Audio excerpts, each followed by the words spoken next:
The bridge of the UES Titan was quiet except for the soft hum of computers and the gentle beeping of various machines. Captain Jake Morrison sat in his command chair, drinking his morning coffee and reading reports on his tablet. The coffee was still hot and tasted better than the recycled stuff they usually had on long missions. 3 months into their patrol of the outer edge of human space, Jake had gotten used to the daily routine. His ship was one of the newest in the Earth fleet. The Titan was built for war, with thick armor plating and enough weapons to destroy a small moon. But so far, the only enemies they had faced were space pirates and the occasional asteroid that got too close to shipping lanes. Jake sometimes wondered if all the fancy weapons and shields would ever be needed for something bigger. The crew of 200 men and women worked their shifts with the kind of professional calm that came from months of training and weeks of nothing but empty space. Jake was proud of his people. They were good at their jobs and trusted each other completely. In the dangerous emptiness of deep space, that trust could mean the difference between life and death. Lieutenant Dan Rivers sat at the tactical station, his fingers dancing over the control panel as he monitored long-range sensors. Dan was young, maybe 25, with short brown hair and sharp green eyes that missed nothing. He had been with Jake for 2 years and had never let him down. Dan suddenly stopped typing and frowned at his screen. He tapped a few more buttons, then looked up with confusion written all over his face. "Captain, I'm getting something weird on the long-range sensors." Jake set down his coffee cup and stood up. The bridge was designed so he could reach any station in just a few steps. "What kind of weird, Lieutenant?" "It's a signal, sir, but not like anything in our database. The pattern looks like a distress call, but the technology is completely different from ours." Dan's fingers moved over his controls again. "It's also really old. I think it's been broadcasting for a long time, maybe decades." Commander Lisa Torres heard the conversation from her position at the science station and walked over to join them. Lisa was Jake's second in command, a smart woman in her 30s with black hair and dark eyes that seemed to see everything. She had saved Jake's life more than once with her quick thinking. "Can you tell where it's coming from?" Lisa asked, looking at the data on Dan's screen. Dan shook his head.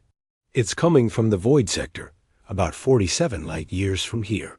According to our star charts, that whole area is supposed to be empty space. No planets, no stars, nothing." Jake felt a familiar excitement in his chest. He had joined the Deep Space Fleet because he wanted to explore the unknown parts of the galaxy.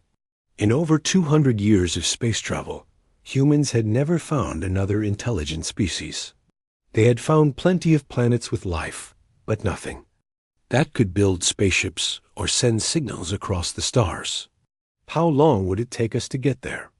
Jake asked. Don checked his calculations. "At maximum warp speed, about 18 hours, sir." Jake looked around his bridge. He could see the same curiosity in his crew's faces that he felt in his own heart. This could be the discovery that changed everything for humanity. They might be about to make first contact with an alien species. "Navigation, set course for the signal source," Jake ordered. "Maximum warp speed. Communications, send a message to Fleet Command and tell them we're investigating a possible first contact situation." The young woman at the communications station, Ensign Kelly Brooks, nodded and began typing her message. "Message sent, Captain. Engineering, how are our systems?" Jake asked. Chief Engineer Pete Collins' voice came through the speaker from the engine room. "All systems running perfectly, Captain. We can maintain maximum warp for as long as you need." Pete was a big man with gray hair and hands that could fix anything. He had been working on starships longer than Jake had been alive, and there wasn't an engine problem Pete couldn't solve. "Good. Take us to warp, Lieutenant Rivers." The main screen showed the stars stretching into lines as the Titan jumped to faster than light speed. Jake felt the slight vibration through the deck that meant they were now traveling thousands of times faster than light itself. Even at this incredible speed, it would take them 18 hours to reach their destination. Jake walked back to his command chair and sat down. Commander Torres, I want you to start preparing first contact protocols. If this signal really is from an alien species, we need to be ready. Lisa nodded. I'll get Dr. Walsh to review xenobiology procedures and have the linguistics computer start analyzing the signal pattern. Dr. Amy Walsh was the ship's chief medical officer, a woman in her 40s who knew more about alien life forms than anyone else in the fleet. She had spent years studying the few examples of alien life that humans had found on distant planets. If they did meet aliens, she would be the one to figure out how to communicate with them safely. Jake spent the next few hours reading everything the computer had about the void sector. The name was perfect because as far as human sensors could tell, there was absolutely nothing there. No stars, no planets, no gas clouds, nothing. It was just empty space between the outer edge of human territory and the unknown regions beyond. But now they knew that wasn't true. Something was out there. Something that could build technology and send signals across space. Jake found himself wondering what they would look like, how they would think, whether they would be friendly or hostile. 18 hours later, the Titan dropped out of warp speed at the edge of a solar system that made everyone on the bridge stare in shock.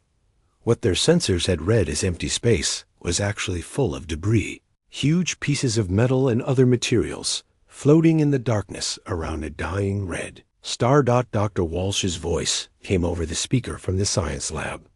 Captain, I'm reading massive debris fields throughout the system. These aren't natural formations. Someone built enormous structures here, and something destroyed them. Pete's voice joined hers from engineering. Some of these pieces are as big as small moons, Captain. Whatever happened here was catastrophic. This used to be a major civilization. Jake stared at the main screen, trying to understand what he was seeing. The debris stretched for millions of miles in every direction. The remains of what must have once been cities, or space stations, or ships, beyond anything humans had ever built. Life signs? He asked. Faint readings coming from one location, Dr. Walsh reported. There's a structure still intact near the star. It looks like a space station, and I'm detecting maybe a few hundred life forms aboard. The signal is coming from that station, Dan added. It's getting stronger as we get closer. Jake felt his heart beating faster. They were about to make contact with aliens, the first humans in history to meet another intelligent species. Everything they did in the next few minutes could determine the future of both races. Take us closer to the station, but keep our distance. I don't want to appear threatening. As they approached, the details of the alien station became clearer. It was huge, easily 10 times the size of any human space station, but it looked old and damaged.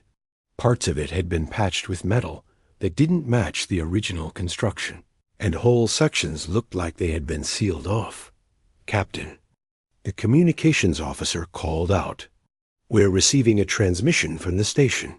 It's on multiple frequencies, including some that match our own communication protocols. Jake stood up, put it on screen. The main viewer flickered and showed an image that made the entire bridge fall silent. The being looking back at them was clearly not human, but there was something in its large, luminous eyes that spoke of intelligence and desperate hope. When it spoke, the ship's computers worked frantically to translate the alien language into English. The alien's voice came through the speakers in broken English as the computer struggled to translate. Unknown vessel. Please respond. We have been waiting so long for someone to answer our call. Captain Jake Morrison stepped forward, his heart pounding as he realized he was about to become the first human to speak with an alien species. The being on the screen was tall and graceful, with pale blue skin that seemed to shimmer in the light. Its eyes were large and bright, filled with an emotion that Jake recognized even across the barriers of different species. It was hope. "This is Captain Jake Morrison of the United Earthship Titan," he said slowly and clearly. "We received your distress signal and came to help. What is your situation?"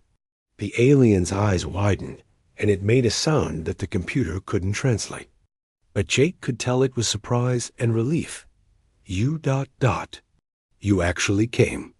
After 43 of your years, someone finally answered."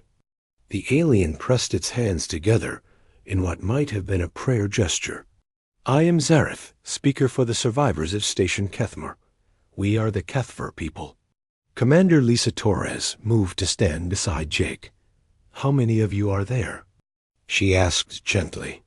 317 souls remain," Zareth replied, and even through the translation, her voice carried deep sadness. "We were once many thousands, but the years have been difficult." Dr. Amy Walsh's voice came through Jake's earpiece from the medical bay. "Captain, I'm scanning their life signs through the transmission. Their biology is different from ours, but I can tell they're under severe stress. Malnutrition, exhaustion, and other signs that suggest they've been struggling to survive for a long time." Jake nodded slightly to show he understood, then focused back on Zareth. "What happened to your people? Why are you stranded here?" The alien's expression changed, becoming something that looked like shame mixed with anger. "We were abandoned by our own kind during the Great War. The military commanders decided we were not worth saving and left us here to die." Lieutenant Dan Rivers looked up from his tactical station, his face showing shock. "Your own people left you behind?" "Such is the way of civilized space," Zareth said, with what sounded like bitter acceptance. "The strong survive, the weak are expendable. It has always been the natural order among the advanced races." Jake felt anger building in his chest. The idea of abandoning civilians, especially during a war, went against everything he believed in. "We don't see it that way," he said firmly. "No one gets left behind." Zareth stared at him through the screen for a long moment. "Impossible. No species could survive with such inefficient thinking. You would have been conquered long ago by more practical races. Maybe that's why we're the ones who came when you called for help," Jake replied. The alien fell silent, clearly trying to understand what Jake had said. Finally, she spoke again. "Captain Morrison, our station is failing.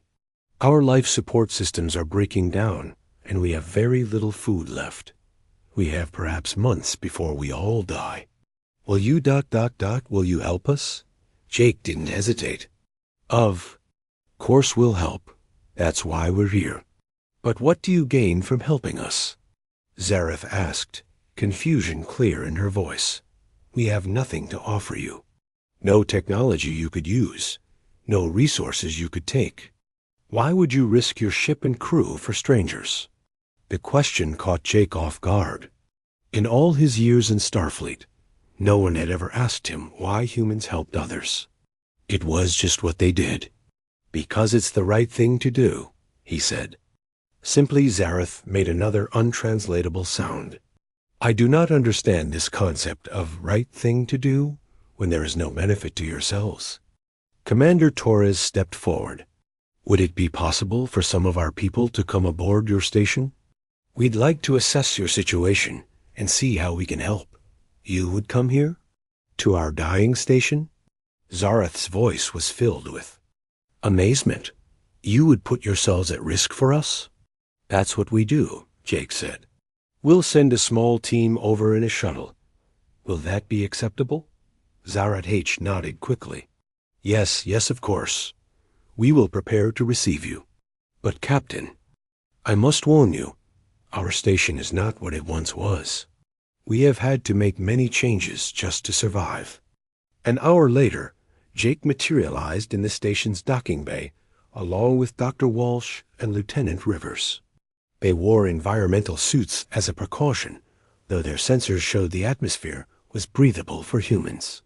The docking bay was enormous, clearly built to handle ships much larger than their shuttle, but it was also obviously old and patched in many places. Zaratich was waiting for them, and seeing her in person was even more impressive than on the view screen. She stood, nearly 7 feet tall, with long limbs and graceful movements. Her blue skin had intricate patterns that seemed to shift and move in the light, and her large eyes held an intelligence that was unmistakably alien, yet somehow familiar. "Welcome to Station Kefmer," she said, her voice clearer now that they were face to face. "I apologize for the condition of our home. We have done our best to maintain it, but resources are limited." Dr. Walsh stepped forward with her medical scanner running. "How long have you been stranded here?" 43 of your years," Zareth replied as she led them through corridors that showed signs of careful maintenance, despite their obvious age. "The war came to our system suddenly. We were researchers, scientists, teachers, families. When the enemy fleet approached, our military evacuated what they called the essential personnel and left the rest of us to slow down the enemy advance." Jake felt his jaw clench. "They used you as a distraction?" "It was considered the most logical tactical decision," Zareth said without emotion. "A few thousand civilians to buy time for the evacuation of the important people and military assets." They entered what had once been a grand research complex, but was now converted into living quarters. Children played in the corridors, their laughter a bright sound in the dimness. Adults worked at jury-rigged equipment, trying to keep their world running just one more day. Dr. Walsh was taking readings constantly with her scanner. "Captain, their children look healthy, but the adults show signs of chronic stress and malnutrition. They've been rationing food and medical supplies for decades." "We do what we must to ensure the young ones have a future," Zareth said simply. Lieutenant Rivers was studying the station's construction with professional interest. "This place is incredible. The engineering is amazing, but I can see where you've had to cannibalize systems just to keep the basic life support running." Zareth led them to what appeared to be a central meeting area where other aliens had gathered to see the visitors. They all had the same blue skin and large eyes as Zareth, but Jake could see the variations that made each individual unique. Some were clearly very old, others were young adults, and several small children peeked out from behind their parents. "These are our guests from the human ship," Zareth announced to the group. "They came when we called for help." An older alien stepped forward and spoke rapidly in their own language. Zareth listened, then turned back to Jake. "Elder Kethron asks if you are here to take us as slaves, or if you plan to harvest our organs for your medical research." Jake stared in shock. "What? No. We're here to help you, not hurt you." "But why?" Another alien called out. "What do you want from us?" Dr. Walsh spoke up. "We don't want anything from you except to help you survive. It's what humans do when we find people in trouble." The aliens began talking among themselves in excited voices. Jake could see they were having trouble understanding the concept of help without benefit. "Elder Kethron says this is impossible," Zareth translated. "In all the history of galactic civilization, no species helps another without expecting something in return. He believes you are lying to us." Jake looked around at the faces watching. Him seeing fear mixed with desperate hope. These people had been abandoned by their own kind and left to die slowly in the darkness of space. They had survived for over 40 years through determination and sacrifice, but now they were facing extinction. "We're not lying," Jake said quietly. "We're going to get you out of here." Captain Jake Morrison spent the next 3 hours walking through the alien station with Zareth as his guide. What he saw made his heart heavy with sadness and anger. The Kethver had turned what was once a research facility into a small city. But it was a city built from scraps and held together by determination. In the hydroponics section, They grew food in containers made from salvaged metal. The plants looked healthy, but Jake could see there wasn't nearly enough to feed 300 people properly. An elderly Kethver named Velamon explained through Zaret Etch that they had been forced to reduce food rations 3 times over the years. "We eat once every 2 days now," Velamon said, his large eyes dim with exhaustion. "The children eat every day, but the adults have learned to manage with less." Dr. Amy Walsh ran her medical scanner over several volunteers, and the results were troubling. "Captain, they're all showing signs of long-term malnutrition. Their immune systems are weakened, and I'm seeing bone density problems in the older individuals. They're literally starving themselves to keep their children alive." In the engineering section, Jake met an alien named Terval who reminded him of Chief Engineer Pete Collins. Terval had the same kind of hands that were always dirty from fixing things, and the same pride in keeping impossible machinery running. "We have salvaged parts from the debris field for 4 decades, Terval explained as he showed Jake around the jury-rigged power systems. "Every piece of metal, every circuit, every component that still functions, we have found a use for it." The main power reactor was a masterpiece of creative engineering. Parts from dozens of different technologies had been combined into something that shouldn't work, but somehow did. Jake could see that it was running far beyond its safe limits, but it was all they had. "How long can you keep it running?" Jake asked. Terval made a gesture that Jake's translator said meant uncertainty. "Perhaps 6 months, perhaps a year. We have no more spare parts, and the core is showing signs of instability. When it fails, we all die." Lieutenant Dan Rivers was studying the station's defensive systems with a young Kethvar named Yarthan. "They have weapons," Dan reported to Jake privately, "but they're all powered down. Yarthan says they haven't had enough power to run them for 15 years. What about the debris field?" Jake asked. "Surely there are weapon systems you could salvage." Yarthan overheard and shook his head sadly. "Most of the debris is too damaged. The few working weapons we found were taken by pirates long ago. We are defenseless." Jake felt a chill run down his spine. "Pirates? They come every few years," Zareth explained. "They take whatever they want and leave us alone because we have nothing valuable. But they have warned us that if we ever repair our weapons, they will destroy the station." The medical bay was perhaps the most heartbreaking sight. Dr. Walsh worked alongside the station's medical officer, an elderly female named Silara, to examine the patients. There were no advanced medical machines, no sophisticated equipment, just basic tools and a lot of dedication.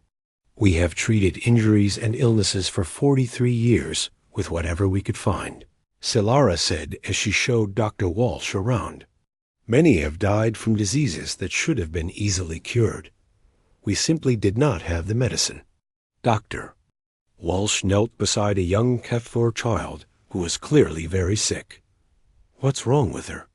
"A genetic condition," Silara replied sadly. "In the old days, it would have been corrected with a simple treatment, but we have no access to genetic therapy. She will die within the year." Jake watched Dr. Walsh's face change as she realized what she was seeing. "Amy, can you help her?" Dr. Walsh ran her medical scanner over the child, studying the readings carefully. "I think so. Her condition is similar to something we've seen in human children. The treatment might work for her species too." Silara stared at Dr. Walsh with amazement. "You would treat our children? But they are not your species." "Life is life," Dr. Walsh said simply. "It doesn't matter what species."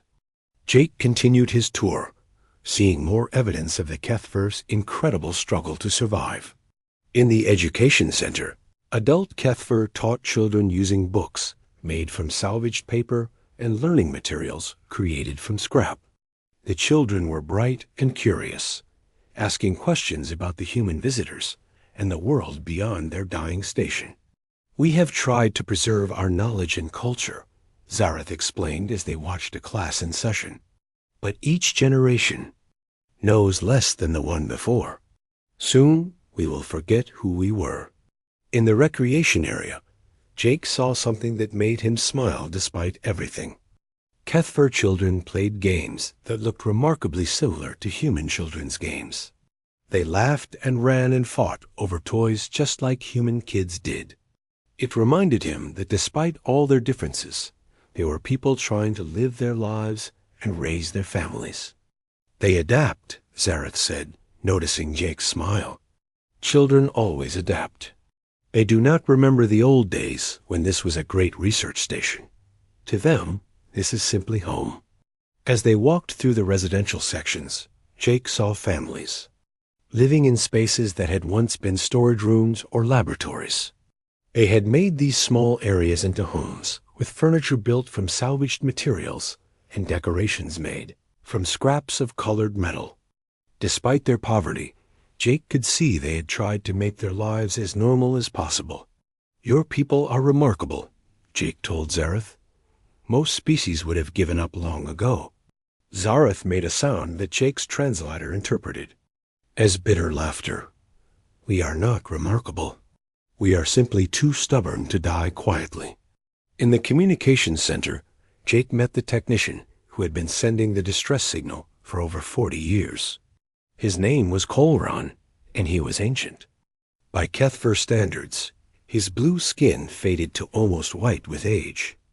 "Every day I send the signal," Colron said, his voice weak but determined. "Every day for 43 years. The others said it was useless, that no one would come, but I kept sending it anyway." "Why?" Jake asked. "What kept you going?" Colron looked at him with eyes that had seen too much suffering.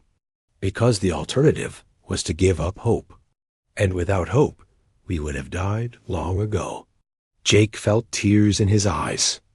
These people had been abandoned by their own kind, left to die in the darkness of space, but they had refused to give up.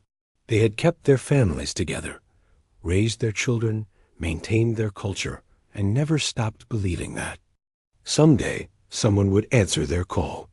"Colron," Jake said quietly, "your signal reached us. Someone did come." The old alien nodded slowly. "Yes, after all these years, someone finally came, but I do not understand why. Your species gains nothing from helping us." Jake looked around the communications center at the jury-rigged equipment, the handwritten maintenance logs, the decades of careful work that had kept their voice calling out to the stars. Maybe that's exactly why we came. As they finished the tour, Jake's mind was racing with plans. The Titan could carry maybe a third of the Kethfer survivors, but it would require major modifications to the cargo bays. They would need to convert storage areas into living spaces, upgrade the life support systems, and find a way to feed 300 additional people during the journey to the nearest human colony. But more than the practical problems, Jake was wrestling with the implications of what he had learned. The Kethfer spoke of abandonment and the survival of the strong as normal parts of galactic civilization. They couldn't understand why humans would help without expecting something in return. "Zareth," Jake said as they returned to the docking. "Bay, what happened to the rest of your people? The ones who were evacuated?" Zareth's expression became even sadder. "They integrated into other Kethfer colonies. They are forbidden to speak of us or acknowledge that we exist. We are considered contaminated by our abandonment." Contaminated? In Kethfer culture, those who are abandoned are considered to be marked by failure. To associate with us would bring shame to the survivors. Jake felt anger burning in his chest again. "So even if we could get you back to your people, they wouldn't accept you?" "That is correct. We are outcasts, doomed to die alone in the darkness." Jake looked at this proud, intelligent being who had led her people through 43 years of hell and made a decision that would change everything. Captain Jake Morrison returned to the Titan with his mind full of what he had seen on the alien station. The images wouldn't leave him alone. Children who had never known anything but scraping by on salvaged parts. Adults who had given up their own food so the young ones could eat. An old man who had sent a distress signal every day for 43 years, never giving up hope that someone would answer. Back on his ship, Jake called a meeting of his senior staff in the main conference room. The large table was surrounded by the people he trusted most in the universe. Commander Lisa Torres sat to his right, her dark eyes serious as she reviewed the data they had collected. Chief Engineer Pete Collins was across from her, his weathered hands folded as he waited to hear what Jake had decided. Dr. Amy Walsh looked tired but determined.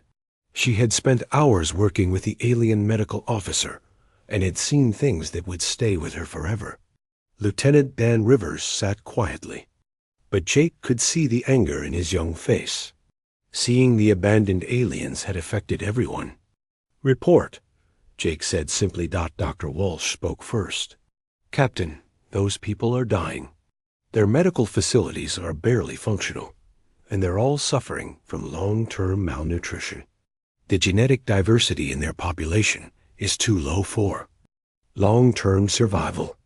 Without help, they'll be extinct within a generation, maybe two. Pete Collins cleared his throat. Their engineering is impressive, sir. They've kept that station running for 4 decades with nothing but salvaged parts and determination. But their main reactor is failing, and they have no way to fix it. When it goes, they all die. Commander Torres looked up from her tablet. I've been reviewing our cargo capacity and life support systems. We could fit maybe 1,000 people in emergency conditions if we converted the cargo bays, but it would be extremely cramped. We'd need to modify our air recycling systems and food production. What about our current mission? Jake asked. Fleet Command expects us to continue our patrol of the Outer Rim for another 6 months, Torres replied. But sir, there's something else you need to know. I received a message from headquarters while you were on the station. Jake felt his stomach tighten. What kind of message? Torres hesitated. Fleet Command has been monitoring our communications. They know about the first contact situation. Admiral Parker wants us to file a complete report and wait for instructions from the diplomatic corps before taking any action. How long would that take? Dr. Walsh asked. Months, maybe years, Torres replied. The diplomatic corps will want to study the situation, run analysis, consult with xenobiologists and sociologists. They'll want to understand the political implications of getting involved in alien affairs. Jake stood up and walked to the large window that looked out at the stars. In the distance, he could see the alien station, a tiny dot of light against the red glow of the dying star. 317 people were on that station, people who had been waiting for rescue for over 40 years. What are the political implications? Jake asked without turning around. Unknown, sir, Torres said carefully. We don't know anything about this galactic civilization the aliens mentioned. Getting involved could create diplomatic problems with other alien species. It could even be seen as an act of war. Lieutenant Rivers spoke up for the first time. Sir, with respect, I don't care about the political implications. Those people need help, and we're the only ones who can give it to them. Pete Collins nodded. In agreement. The boy's right, Captain. I've seen a lot of things in my years in space, but I've never seen people fight so hard just to survive. They deserve better than being left to die. Dr. Walsh leaned forward. Jake, there's a little girl on that station who's going to die from a genetic condition that I can cure with a simple treatment. How do I explain to Fleet Command that I let a child die because of political considerations? Jake turned back to face his senior staff. These were the people who had followed him through dangerous missions and hostile space. They had never let him down, and he had never let them down. He could see in their faces that they all felt the same way he did. Commander Torres, what's the nearest human colony that could handle refugees? Torres checked her navigation charts. New Terra is about 23 light-years away. They have the infrastructure to support a large refugee population, and their government has always been welcoming to displaced people. Could we make the journey with 300 passengers? Pete Collins rubbed his chin thoughtfully. It would. Be tight, sir. We'd need to shut down non-essential systems to free up power for life support. Food would be a problem, too. We'd have to put everyone on strict rationing. But it's possible? Yes, sir. It's possible. Jake looked around the table at his officers. I want everyone's honest opinion. Should we evacuate these people against direct orders from Fleet Command? Dr. Walsh answered immediately. Yes, absolutely yes. Pete Collins nodded. Count me in, Captain. Lieutenant Rivers straightened up. Sir, I didn't join Starfleet to watch innocent people die while politicians debate. All eyes turned to Commander Torres. As Jake's second in command, her opinion carried special weight. She was quiet for a long moment, clearly thinking through all the implications. Lisa? Jake prompted. Torres looked up at him with a slight smile. Jake, I've served with you for 8 years. In all that time, you've never made a decision that I couldn't support. I'm not going to start doubting you now. Jake felt a weight lift off his shoulders. His senior staff was with him completely. Then we're going to do this. Pete, I want you to start modifying the cargo bays immediately. Convert them into temporary living spaces. Dr. Walsh, work with their medical officer to prepare the most serious cases for transport. Dan, coordinate with their engineers to help stabilize the reactor long enough for the evacuation. What about Fleet Command? Torres asked. Jake smiled grimly. We're going to follow a very old Earth tradition. It's easier to ask for forgiveness than permission. The next 36 hours were a blur of constant activity. Human and Kethver engineers worked together to modify the Titan's cargo bays into livable spaces. They installed temporary bulkheads to create privacy, set up portable sanitation facilities, and expanded the life support systems to handle 3 times the normal population. Dr. Walsh and her medical team provided treatment for injuries and illnesses that had gone untreated for years. The little girl with the genetic condition was the first patient, and when the treatment worked, word spread quickly through the alien community. The humans really were there to help. Jake spent most of his time working with Zarath to organize the evacuation. The Kethver had to decide what to bring and what to leave behind. 43 years of accumulated possessions and memories had to be reduced to what each person could carry.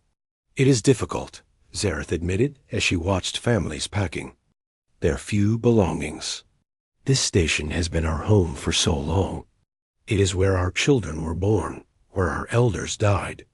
Leaving feels like abandoning them. You're not abandoning anything, Jake said firmly. You're choosing life over death.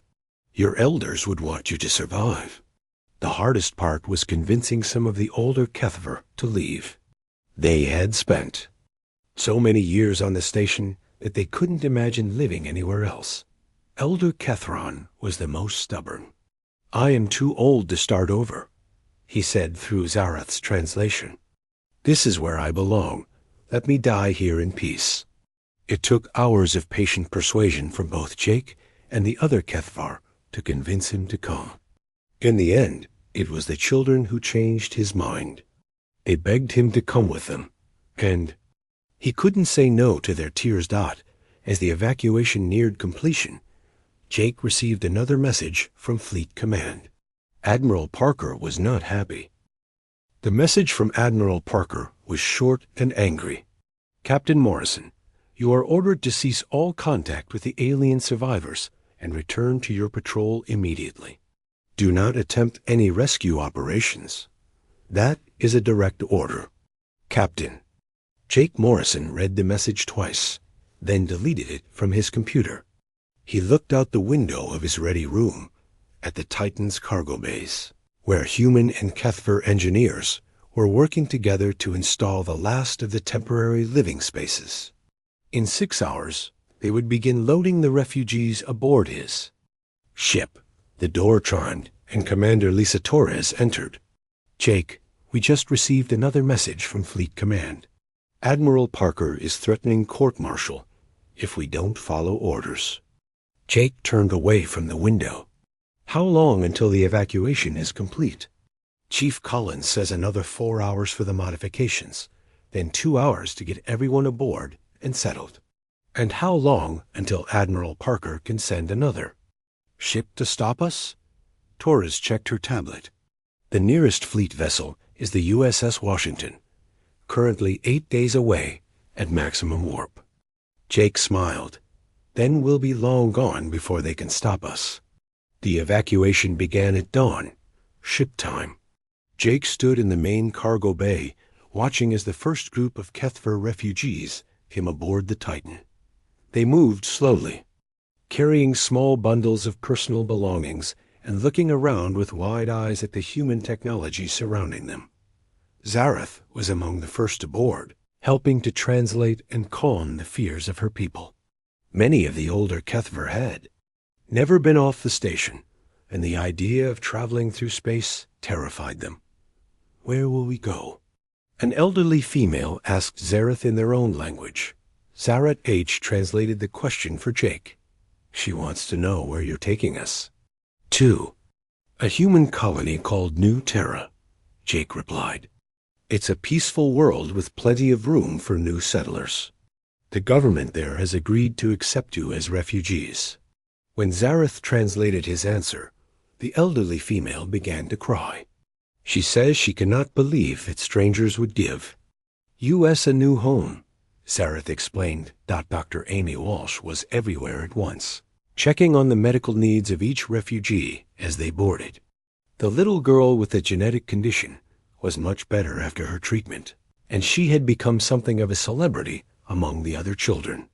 They all wanted to touch the magic device that had cured her. Chief Engineer Pete Collins worked with the Kethver engineers to bring aboard as much of their technical knowledge as possible. "These people know things about engineering that we've never thought of," he told Jake.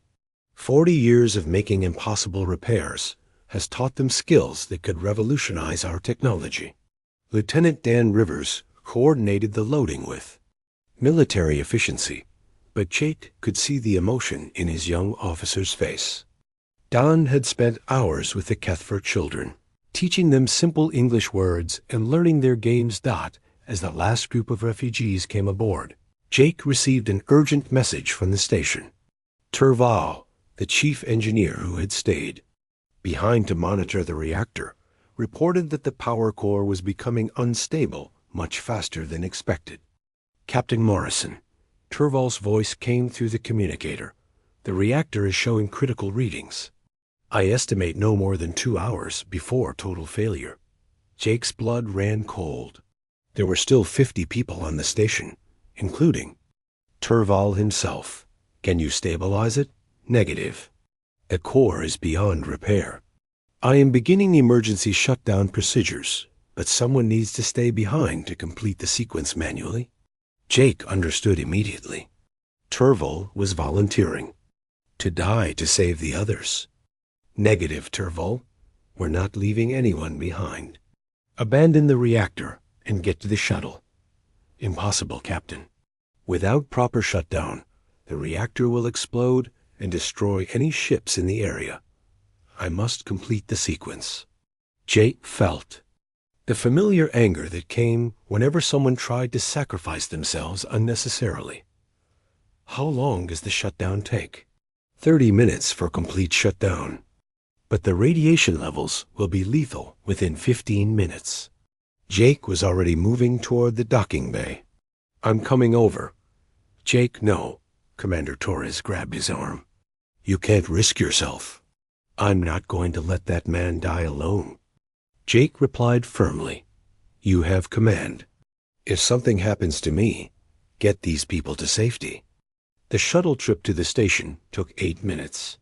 Jake brought Chief Collins and 2 other engineers with him.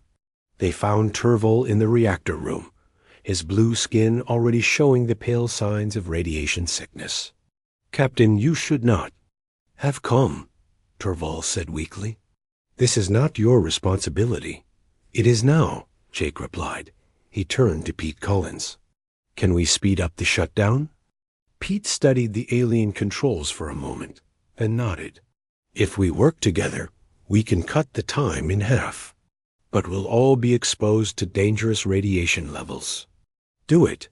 The next 15 minutes were the longest of Jake's life. Working together, human and Kethver engineers manually shut down systems that had been running for over 40 years. The radiation levels climbed steadily, and Jake could feel the energy burning through his environmental suit. With 5 minutes to spare, they completed the shutdown sequence. The ancient reactor finally went quiet after decades of constant operation. Jake helped Turval to the shuttle, and they barely made it back to the Titan before the station's life support failed completely. Dr. Walsh treated everyone for radiation exposure, but the doses had not been lethal. Turval would recover completely, though he would need several weeks of treatment. "Why did you risk your life for me?" Turval asked Jake as he lay in the medical bay. "I am not of your species. My death would not have affected you." Jake sat beside the alien engineer's bed. "Because that's what humans do. We don't leave people behind." 3 weeks later, the Titan arrived at New Terra to find a fleet of ships waiting for them. Jake's heart sank as he recognized the flagship of Admiral Patricia Hayes, one of the most senior officers in Starfleet. He was definitely going to face court-martial for disobeying orders, but the reception was not what he expected. As soon as the Titan docked, Admiral Hayes came aboard with a full delegation of diplomats, scientists, and journalists. Jake met them in the main docking bay, where Zaret H. and several other Kethvar were waiting. "Captain Morrison, Admiral," Hayes said formally, "your actions were unauthorized and violated several protocols regarding first contact and chain of command." Jake stood straight, ready for whatever punishment was coming. "Yes, ma'am." Admiral Hayes paused, then smiled. They were also exactly what any decent human being would have done in the same situation. Jake blinked in surprise. "Mom?" "Captain, the story of your rescue mission has already reached Earth. The news networks are calling it the greatest humanitarian achievement in human history. First contact with an alien species, and our first act is to save them from extinction." Hayes looked around at the Kethver refugees, who are watching nervously. "The diplomatic corps has already approved full asylum for these people, and several universities are competing to offer them research positions." Zaret stepped forward. "Admiral Hayes, we wish to express our gratitude to Captain Morrison and his crew. They have shown us that not all civilized species value only strength and efficiency." Hayes nodded. "Captain Morrison, I'm promoting you to Commodore and giving you command of a new First Contact Division. Your mission will be to seek out other species that might need our help." 6 months later, Commodore Jake Morrison stood on the observation deck of his new flagship, watching the first Kethver settlement on New Terra. The aliens had adapted quickly to their new home, and their advanced engineering skills had already led to several technological breakthroughs. Zara single quotes joined him at the window. She had become the official ambassador between her people and humanity, working to establish trade and cultural exchange agreements. "Jake," she said, using his first name as she had learned to do, "we have received 17 more distress signals from across the galaxy. Word of what humans did for us has spread to other abandoned peoples." Jake looked out at the stars, thinking of all the voices calling for help in the darkness of space. "Then I guess we'd better get back to work. You will help them all?" Zareth asked, "Even though you gain nothing from it?" Jake smiled. Because we gain nothing from it. That's what makes us human. As the new ship prepared for departure, Jake felt the same excitement he had experienced when they first detected the Kethver. Distress signal. Somewhere out there, people were waiting for someone to answer their call for help, and the humans were coming.